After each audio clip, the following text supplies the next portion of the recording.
Hello everyone, मैं हूँ हीना और आप देख रहे हैं लीगल परसेप्शन। आज की वीडियो में हम जूरिस्प्रूडेंस के लेगिस्लेशन यानी विधायन के टॉपिक को डिस्कस करेंगे, जिसे लॉ के सोर्स के रूप में इम्पोर्टेंस दी जाती है। बहुत ही इम्पोर्टेंट टॉपिक है और एग्ज़ाम में क्वेश्चन पूछे जाने के चांसेस बहुत ज़्यादा होते हैं, तो वीडियो के लास्ट तक बने रहिएगा। इसके अलावा आज की वीडियो में हम विधायन से रिलेटेड ये कितने टाइप्स का होता है और लेगिस्लेशन का मीनिंग, इसकी डेफिनेशन सब कुछ डिस्कस करने वाले हैं। आगे बढ़ने से पहले आपके लिए एक ज़रूरी इन्फॉर्मेशन। तो आपके लिए ज़रूरी इन्फॉर्मेशन ये है कि जूरिस्प्रूडेंस के नोट्स सिंपल लैंग्वेज में और हिंदी में तैयार हो चुके हैं, जो मैंने खुद तैयार किए हैं और पीडीएफ फॉर्म में है, जिन्हें आप प्रिंट करा सकते हैं। अगर आपको जूरिस्प्रूडेंस के नोट्स चाहिए तो आप स्क्रीन पर दिख रहे इस व्हाट्सएप नंबर पर मैसेज करके केवल 149 रुपीज़ में जूरिस्प्रूडेंस के नोट्स ले सकते हैं। सिंपल लैंग्वेज में है, जिसमें आपको जूरिस्प्रूडेंस के सभी टॉपिक्स मिल जाएंगे। तो अगर हम बात करें अपने आज के टॉपिक लेजिस्लेशन की, तो लेजिस्लेशन को आगे बढ़ने से पहले सबसे पहले हम स्टार्ट करेंगे इसके मीनिंग से कि लेजिस्लेशन का मतलब होता क्या है और कहाँ से इस शब्द की उत्पत्ति हुई है। तो देखिए, अगर बात करें हम इसके शाब्दिक अर्थ की, तो इसका शाब्दिक अर्थ, इसे हम इंग्लिश में कहते हैं लेजिस्लेशन और हिंदी में बोलते हैं विधायन। अब ये जो वर्ड है लेजिस्लेशन, ये कहाँ से आया है? तो ये आया है आपके दो लेटिन शब्दों से। दो लेटिन शब्द हैं लेटिन भाषा के, एक है लेजिस और दूसरा है लेशियो। तो लेजिस का यहाँ पे मतलब होता है कानून यानी कि विधि, और लेशियो का मतलब होता है निर्माण। तो पूरा मीनिंग क्या हुआ लेजिस्लेशन का? कानून का निर्माण करना यानी कि लॉ बनाना। तो यहाँ पर आप देख सकते हैं वर्डली मीनिंग के हिसाब से लेजिस्लेशन, अगर हमें मीनिंग ध्यान रखना है तो ये दो लेटिन वर्ड याद रखने होंगे। इन दोनों का मीनिंग याद रखना होगा, कानून या निर्माण, और दोनों का मतलब हुआ मिलकर, अगर हम जॉइंटली मीनिंग देखें, कानून का निर्माण करना। कभी कभी एग्ज़ाम में यहाँ से क्वेश्चन आने के चांसेस हो जाते हैं, इसलिए हमें शुरुआत से ही सब कुछ लेकर चलना है। अब बात करते हैं डेफिनेशन की। डेफिनेशन की अगर हम बात करें तो डेफिनेशन में आपको ऑस्टिन की डेफिनेशन और सैलमंड की डेफिनेशन थोड़ा ज़्यादा ध्यान से पढ़नी चाहिए, क्योंकि दोनों ही जूरिस्ट ने अपने हिसाब से अलग अलग बातें कही हैं। अगर बात करें ऑस्टिन की, तो ऑस्टिन ने लेजिस्लेशन का मतलब बताया है कानून के निर्माण की प्रक्रिया, यानी कि लॉ को बनाने में, उसको क्रिएट करने में, उसको बनाने में जिस भी प्रोसीजर को फॉलो किया जाता है, जिस भी प्रक्रिया को अपनाया जाता है, उसे ही इन्होंने कहा है लेजिस्लेशन, उसे कहते हैं विधायन। बट अगर हम बात करें सैलमंड की, तो इनकी डेफिनेशन थोड़ी वाइड है, मतलब थोड़ी सी ब्रॉड है। ब्रॉड कैसे है? इन्होंने देखे 3 मीनिंग बताए हैं विधायन के। पहला जो मीनिंग है सामंड के हिसाब से, वो है कानून में वृद्धि, संशोधन या न्यायिक निर्णय। इन्होंने कहा है कि हर तरह के जो विधायन की जब हम बात करते हैं, तो विधायन में सभी तरह के विधायन आ जाते हैं, यानी हर तरह का लेजिस्लेशन आता है, और वो सारी चीज़ें आ जाती हैं विधायन में, वो सारे मेथड, वो सारे तरीके आ जाते हैं जो कानून को बनाने में अपनाए जाते हैं।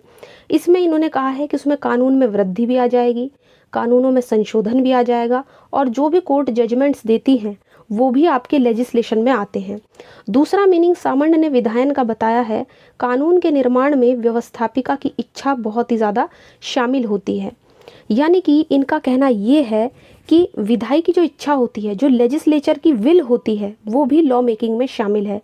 जैसे मान लीजिए आप किसी देश के साथ अगर संधि करते हैं, तो उस ट्रिटी पर अगर कोई लॉ बनाया जाए, ये तो ज़रूरी नहीं है ना कि आप किसी देश के साथ अगर कोई संधि कर रहे हैं तो उस पर लॉ बने ही बने, ऐसा तो नहीं है ना। तो ये भी इन्होंने कहा है कि ये भी एक तरीके का लेजिस्लेशन होता है, कि विधायी की जो इच्छा होती है, लेजिस्लेचर की जो इच्छा होती है, उसको भी आप कहोगे कि ये एक लेजिस्लेशन है, इसलिए इन्होंने उसको भी लेजिस्लेशन के अंदर ही माना है। तीसरा इम्पोर्टेंट है आपका व्यवस्थापिका के द्वारा निर्मित कानून, यानी कि आपका जो भी हमारी पार्लियामेंट है, हमारा लेजिस्लेशन लॉ बनाती है, या जो भी हमारे कोर्ट है, कोर्ट के लिए जो लॉ बनाए जाते हैं, जो रूल्स बनाए जाते हैं, वो भी किसके द्वारा? हमारे लेजिस्लेचर के द्वारा, ताकि कोर्ट उनको फॉलो करे, है ना, कोर्ट उनको अपनाए। तो इस तीसरे मीनिंग में उन्होंने ऐसी चीज़ों को लेजिस्लेशन के रूप में शामिल किया है। तो एक बार और रिवीजन कर लेते हैं। पहले पॉइंट में सामंड ने क्या बताया है कि कोई भी मेथड, कोई भी तरीका जो लॉ बनाने में यूज़ होता है उसको इन्होंने लेजिस्लेशन कहा है, जिसमें हर तरह की चीज़ें आ जाती हैं।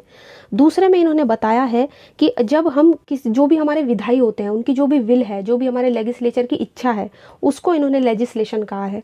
और तीसरे में हमारी व्यवस्थापिका जो भी लॉ बनाती है ताकि कोर्ट के द्वारा उसको फॉलो किया जाए, जो भी रूल्स, जो भी लॉ बनाए जाते हैं उसको भी लेजिस्लेशन कहा गया है। तो ये 3 मीनिंग बताए हैं सामान्य ने। अगर पहले वाले मीनिंग को देखें तो ये सबसे ज़्यादा वाइड है, सबसे ज़्यादा विस्तृत है, क्योंकि इसमें इन्होंने सारी चीज़ें शामिल कर दी हैं इसकी डेफिनेशन में। तो इस तरीके से आई होप ये डेफिनेशन आपको क्लियर हो गई होगी। अब बात कर लेते हैं लेजिस्लेशन के टाइप्स की, कि विधायन होता कितने प्रकार का है। विधायन के प्रकारों को जानना हमारे लिए बेहद ज़रूरी है, क्योंकि विधायन के प्रकार बहुत ज़्यादा एग्जाम में पूछे जाने के चांसेस होते हैं। अब सबसे पहले बात करते हैं सर्वोच्च विधायन की। जो सर्वोच्च विधायन होता है, यानी कि सबसे सुप्रीम लेजिस्लेशन जो होता है, इसमें आपका वो लेजिस्लेशन आता है जिसे एक सुप्रीम अथॉरिटी के द्वारा बनाया जाता है, यानी कि एक ऐसे स्टेट की सॉवरेन पावर के द्वारा इसको बनाया जाता है, या जिसकी उत्पत्ति सर्वोच्च सत्ता से होती है, जो किसी दूसरे अधिकारी के द्वारा उसको निरस्त नहीं किया जा सकता। यानी कि एक ऐसा लेजिस्लेशन जो सुप्रीम लॉ के द्वारा, मतलब सुप्रीम पावर के द्वारा बनाया जा रहा है, या स्टेट की सॉवरेन पावर के द्वारा बनाया जा रहा है, उसको कहेंगे हम सुप्रीम लेजिस्लेशन। और ये सबसे इम्पॉर्टेंट होता है, ठीक है ना। अब यहाँ पर ये तो हो गया आपका वो वाला लेजिस्लेशन जो किसी सुप्रीम पावर ने बनाया है और जिसे किसी अधिकारी के द्वारा निरस्त नहीं किया जा सकता। दूसरा है आपका अधीनस्थ विधायन। अधीनस्थ विधायन वो होता है जो विधायन किसी संप्रभु शक्ति के द्वारा नहीं बनाया जाता, बल्कि उसके अलावा किसी और प्राधिकारी के द्वारा भी बनाया जाता है।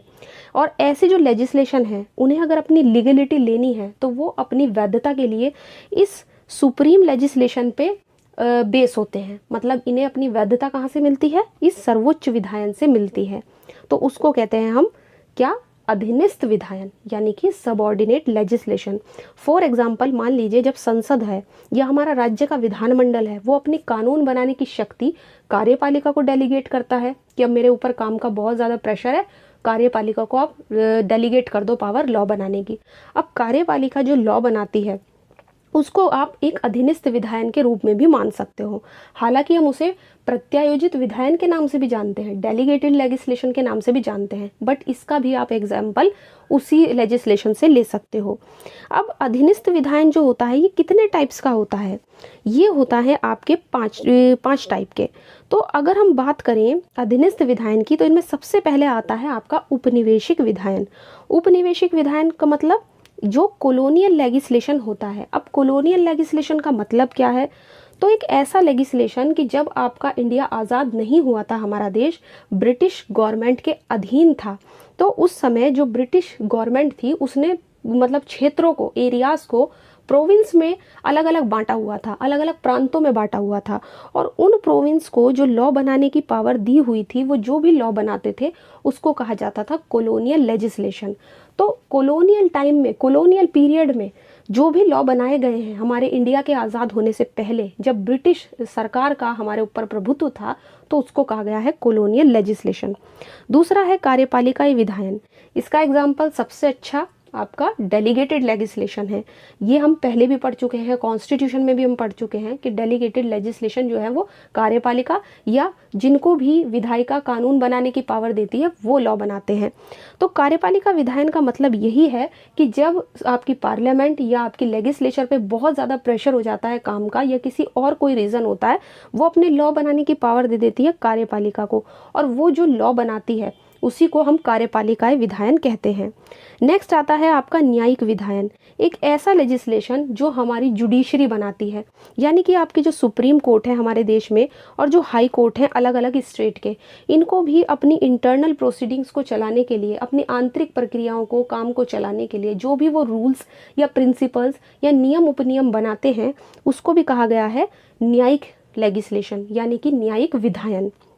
तीसरा है आपका नगर पालिकाई विधायन, यानी कि जो आपकी नगर पालिकाओं को या ऐसी छोटी छोटी जो आपकी अथॉरिटी होती हैं उनको दे दिया जाता है कि वो भी अपने काम को अच्छे से चलाने के लिए कुछ रूल्स बनाए, कुछ लॉ बनाए, तो वो अपने क्षेत्राधिकार, अपने ज्यूरिडिक्शन में जो भी रूल्स, जो भी उपविधि बनाती हैं, उसी को कहते हैं नगरपालिका विधायन। जैसे एग्जाम्पल के तौर पे दिल्ली म्यूनिसिपल कॉरपोरेशन या मुंबई कॉरपोरेशन, ये जो भी लॉ बनाएंगी वो आपका नगरपालिका विधायन में आता है। नेक्स्ट आता है ऑटोनोमस विधायन, यानी कि स्वायत्त विधायन। ऑटोनोमस लेजिस्लेशन में क्या आएगा, इसमें आपके आते हैं जो भी आपकी दूसरी संस्थाएं, जो भी इंस्टीट्यूशन होती है, जैसे कि आपका यूजीसी हो गया, आपकी यूनिवर्सिटीज़ हो गई, है ना। यूनिवर्सिटीज़ भी तो अपने काम के संचालन के लिए कुछ लॉ, कुछ रूल्स बनाती है। और आप आए दिन सुनते रहते होगे कि यूजीसी ने ये गाइडलाइंस जारी कर दी, यूजीसी ने वो गाइडलाइंस जारी कर दी। तो ये जो भी रूल्स बनाती हैं, जो भी लॉज बनाती हैं, वो आपके ऑटोनोमस लेजिस्लेशन यानी स्वायत्त विधायन में आते हैं। कुछ अदर संस्थाओं के द्वारा ये सब आपके स्वायत्त विधायन में ही आते हैं। इतना कुछ करने के बाद अब हमने टाइप्स पढ़ लिए, हमने डेफिनेशन पढ़ ली, विधायन का मीनिंग पढ़ लिया। अब हम पढ़ेंगे इसके लाभ और इसके दोष के बारे में, यानी विधायन के क्या फ़ायदे हैं और क्या इसके फॉल्ट्स हैं। जब लॉज बनता है, देखिए जब आपको क्वेश्चन लिखना होता है एग्जाम में, तो आपको से कभी कभी ये दो चीज़ें भी पूछ ली जाती हैं कि विधायन के क्या लाभ हैं और क्या दोष हैं। तो सबसे पहले अगर हम बात करें विधायन के बेनिफिट्स की, इसके लाभ के बारे में, तो देखिए विधायन के जो हैं वो 3 मुख्य कार्य होते हैं। जब कोई लेजिस्लेशन बनता है तो उसके 3 काम होते हैं। पहला है नए कानूनों का निर्माण करना, यानी नए लॉज बनाना, है ना। नए लॉज बनते हैं, पुराने कानून निरस्त होते हैं। अगर कोई पुराना कानून है तो उसको निरस्त किया जा सकता है, और जो आज के टाइम पे कानून चले आ रहे हैं उनमें संशोधन करना। तो ये 3 मेन पॉइंट आपके विधायन से निकलते हैं। तो विधायन के लाभ तो सबसे ज़्यादा यही है कि ये नए कानूनों का निर्माण करता है, पुराने कानूनों को निरस्त करता है, और आज के टाइम पे जो आपके लॉ चल रहे हैं जिनमें अगर कुछ बदलाव करने की ज़रूरत है सोसाइटी के चेंजेस के साथ साथ, तो उसमें बदलाव भी कर सकता है। सबसे बड़ा बेनिफिट और सबसे बड़ा फ़ायदा यही है, सबसे इम्पॉर्टेंट है। दूसरा यह है कि विधायन जो है, अगर हम दूसरे सोर्सेज की बात करें, जैसे आपका पूर्व निर्णय है या फिर आपका कस्टम्स है, अगर दूसरे सोर्सेज की बात करें तो उनकी तुलना में जो आपका लेजिस्लेशन है वो ज़्यादा संक्षिप्त माना जाता है, बहुत ही स्पष्ट माना जाता है, और आसानी से हर किसी की समझ में आने वाला समझा जाता है। और इसके द्वारा कभी भी आप कानून का निर्माण कर सकते हो, ऐसा भी इसके बारे में as a source of law माना जाता है। और ये भविष्य में आने वाली जितनी भी प्रॉब्लम्स हैं उनको भी थोड़ा सा आपका हल कर सकता है। कैसे? नए कानूनों का निर्माण करके, या पुराने कानूनों को निरस्त करके, या वर्तमान कानून में संशोधन करके। अगर बात करें हम विधायन के दोष की, तो इसके कुछ दोष भी तो होंगे। तो पहला दोष यही है कि इससे लॉ में कठोरता आ जाती है, लॉ में कठोरता आ जाती है और थोड़ी सी दिक्कतें पैदा हो जाती हैं। इसके अलावा कुछ ऐसे फैक्ट होते हैं विधायन के अंदर जिसके द्वारा बनाए गए कानून थोड़े से अधूरे होते हैं, यानी कि तथ्यों पर आधारित होने के कारण कानून थोड़े से अधूरे माने जाते हैं, और शब्दों पर ज़्यादा जोर दिया जाता है लेजिस्लेशन में, इसलिए कानूनों को दोषपूर्ण माना जाता है। तो इस तरीके से हम देख सकते हैं कि विधायन में जहाँ लाभ है वहाँ दोष भी हैं। बट अगर हम इसकी दूसरे सोर्सेज से तुलना करें, दूसरे सोर्सेज से इसका कंपैरिजन करें, तो ये औरों की तुलना में ज़्यादा अच्छा माना जाता है, और दूसरे सोर्सेज की तुलना में इसको उच्च कैटेगरी का यानी उच्च श्रेणी का माना जाता है। तो आज की वीडियो में हमने लेजिस्लेशन के टॉपिक को बहुत अच्छे से डिस्कस किया है, कितने टाइप्स का होता है, क्या इसके लाभ और दोष हैं, इसकी क्या डेफिनेशन है, क्या मीनिंग है। तो I hope as a source of law विधायन का जो टॉपिक है वो आपको अच्छे से क्लियर हो गया होगा, और आई होप आज की वीडियो आपको पसंद आई होगी। पसंद आई हो तो वीडियो को लाइक कर दीजिए, ज़्यादा से ज़्यादा शेयर कीजिए, और अगर चैनल पे नए हैं तो चैनल को सब्सक्राइब कर लीजिए। इसके अलावा आप हमें टेलीग्राम पे ज्वाइन कर सकते हैं, जहाँ पर आपको कई सारे नोट्स और PDF मिल जाएंगे। तो मिलते हैं नेक्स्ट वीडियो में।